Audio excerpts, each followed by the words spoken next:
A strange brown creature. What is he doing in 7-Eleven? And, for a better question, why is he in Gmod? Well, you see, at the tail end of the 2000s, Domo was simply everywhere. From computer screens to the store shelves in every mall across America. He was taking America by storm.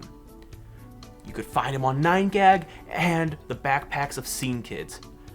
But why? Well, that's an excellent question, because none of this was planned. It just kind of happened. And to understand how this all happened, we have to go all the way back to the late 1990s, thousands of miles away across an ocean to Japan, where in 1998, the satellite broadcasting division of the National Broadcasting Corporation of Japan, NHKBS, was looking for a mascot to celebrate their 10-year anniversary. And as such, they decided, we simply need to reach out to the local artists to help create a mascot. And they eventually met Tsuna Goda. And they gave him a mission. You need to make something that is transformative, that is edgy, that is new and hip. Maybe not that edgy, maybe not that edgy. So Goda had to ponder his mind palace. He thought and thought and thought some more until finally, Eureka! A brown cube. Well, that's not really... Oh! It has teeth and a wide open mouth. Yes! Yes! The people at NHKBS thought. This is perfect. This is exactly what we need. Can we make a few changes? They really wanted Domo to be 2D animated, which was completely against what Goda wanted. He wanted just a guy in a suit just going around being Domo. And neither side could agree. As such, they had a compromise, and that was stop motion. It let everyone have a bit of what they wanted, the checks were signed, and on December of 1998, a big egg rolled into the burrow of an elderly bunny who loved watching TV. Domo, as we know him, was born, and he was loved. He was curious, he was playful, he was entertaining, memorable, and lovable all at the same time. And this propelled him from just the mascot of a 10-year anniversary to the fully fledged mascot of NHK themselves in 2004. As the new millennium began, Domo would soon wander onto a new technology, the internet.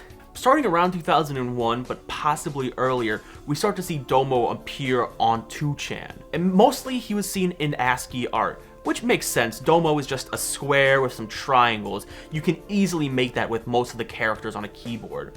But with the web being worldwide, it wasn't long before Domo crossed over the sea into these United States. And it would be in 2002 on the comedy website Flark where we would see the first meme of Domo. And I need to ask, are you ready to see this? Drum roll, please. Is it on the screen yet? Is he there yet? Every time you masturbate, God kills a kitten.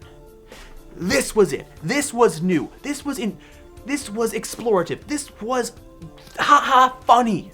But from Fark, this image would spread far and wide, and people would edit it in their own ways, adding new things, turning from Domo to Michael Jackson, as that was funny at the time. But as people saw this strange brown creature chasing these kittens, a question arose. What is this creature on my computer?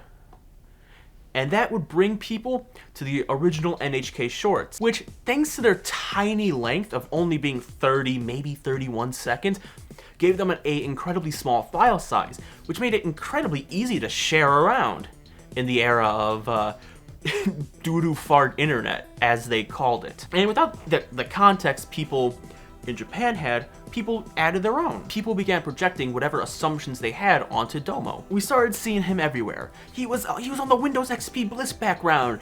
He was on Tiananmen Square. Here he is saying "rar." Here he is committing 9/11. Haha, how funny. Since Domo couldn't explain himself, as all he could say was Domo, the internet, especially in the West, decided to explain him for him. And they gave him 1,001 reasons to be Domo. But thanks to his quality of being, well, squarish, lovable and memorable, he became an easy target for Flash games. And in 2002, the creator of Newgrounds, Tom Fulp, and iMockery, Roger Barr, teamed up to create a technically impressive Flash game for the era, Domo-kun Angry Smash Fest, where in the game, Domo had to fight the Powerpuff Girls, as one does. But I mention iMockery because Roger Barr, the founder, became obsessed with Domo. You would start to see Domo in the blog posts, on the website, and just kind of everywhere. He grew fond of him, and iMockery did as well. And since, at the time, iMockery was more or less a major hub for gaming internet culture, he started to spread it thanks to that. The survival of Domo as well was guaranteed because this was a long time before the 25/8, the algorithmic dopamine machines that we call social media, existed. So memes and internet fads lasted for far longer than they currently do. They could survive for years instead of months. He would mutate once more when a website that really loved short videos turned into GIFs found him. A titan of the early internet, YTMND. Starting around 2004, Domo would make his first YTMND appearance.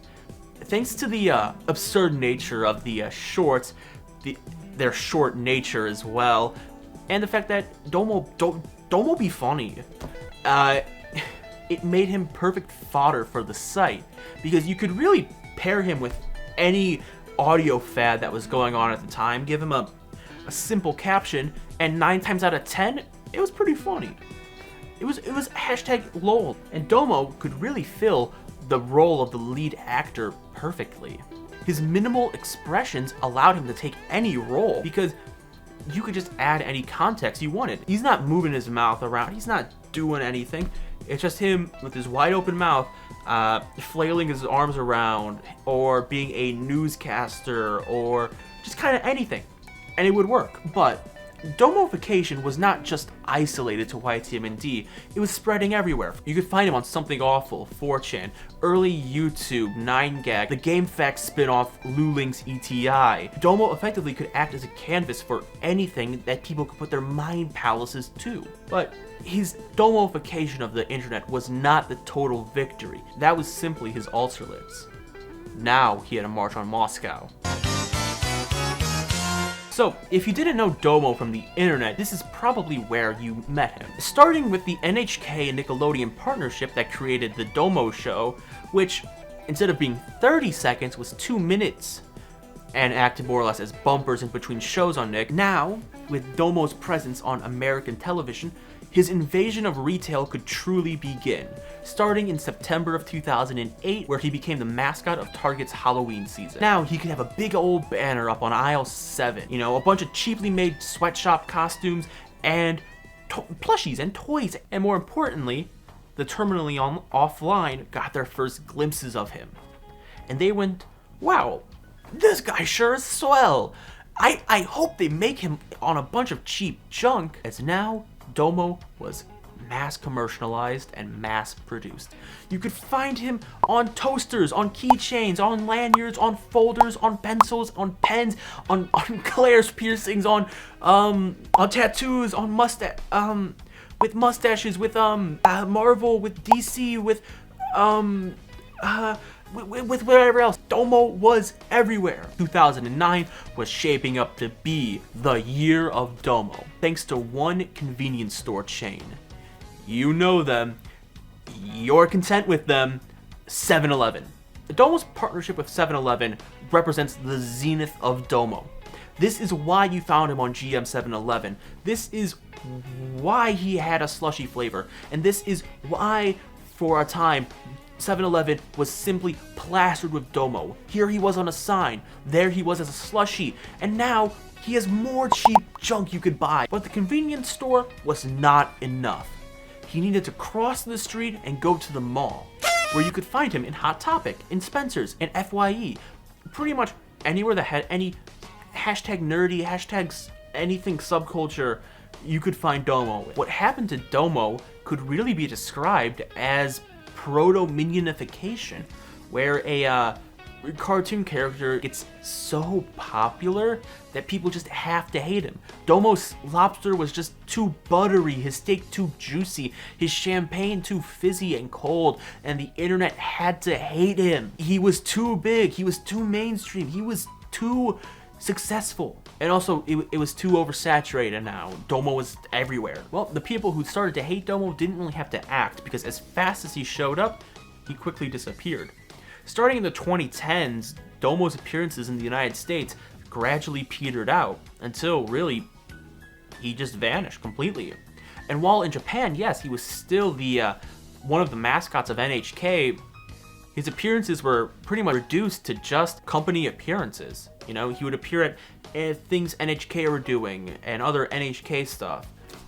Besides that, Domo really, as they would say, fell off. His time in the sun ended. He went, he weeded, he vichied. And now all he could really do is just rest on his laurels. Probably chilling in some NHK studio office going, well, that was fun. But he wouldn't really say that because all he can say is Domo.